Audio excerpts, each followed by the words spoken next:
Le livre de Chuang-Tzu.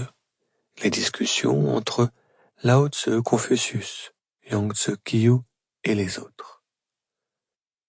L'auteur de ce livre est Chuang-Tzu.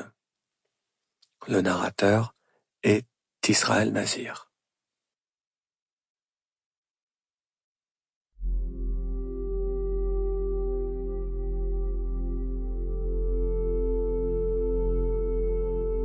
Le livre de Chuang-Tzu est un livre qui se forme autour de deux axes d'écriture.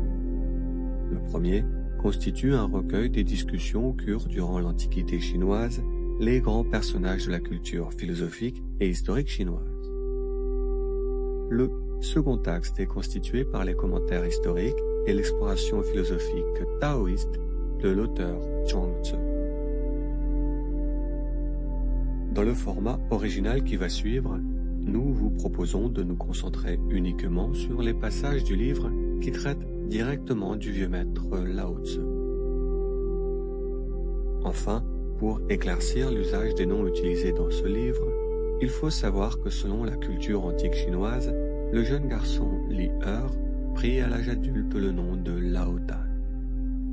À titre courtois puis à titre posthume, ce dernier fut nommé par l'histoire Lao Tzu, c'est-à-dire en français, le vieux maître.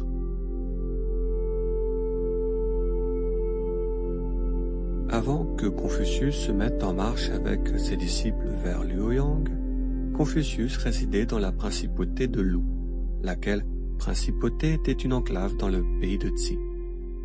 Selon la tradition confucéenne, c'est en ces lieux qu'il fonda les prémices de son école philosophique de pensée religieuse.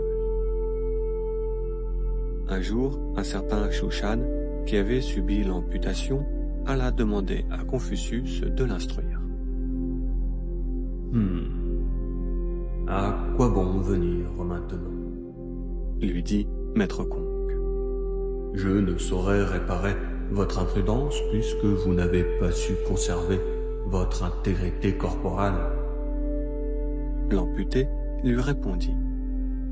Il est vrai que je manquais d'expérience et que je me suis mal soigné. Cependant, je voulais pour compenser cette perte apprendre de vous à préserver mon intégrité mentale. Le ciel et la terre se prodiguent à tous les êtres, quels qu'ils soient, sans distinction. Je croyais que vous leur ressembliez. Je ne m'attendais pas à être rebuté de la sorte par vous.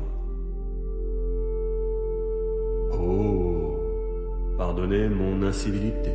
Se confondit Confucius en excuses. Entrez donc, je vous dirai ce que je sais. Après l'entrevue, Confucius dit à ses disciples. Que cet exemple vous serve de leçon.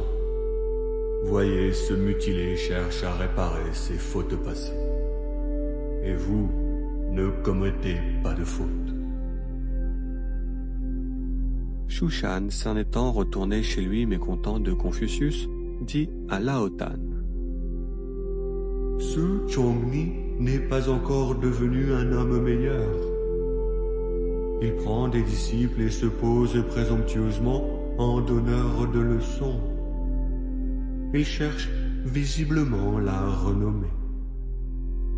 Or, l'homme qui devient meilleur considère ses manières comme des menottes et des entraves.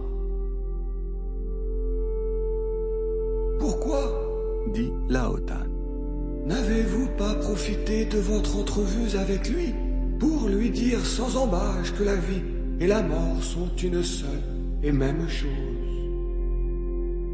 Qu'il n'y a aucune distinction entre le oui et le non?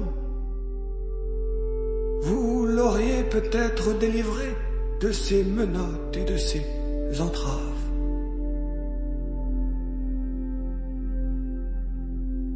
Yang-Tzu Kiyu était allé voir Lao Dan et il lui demanda. Maître, une question me brûle les lèvres.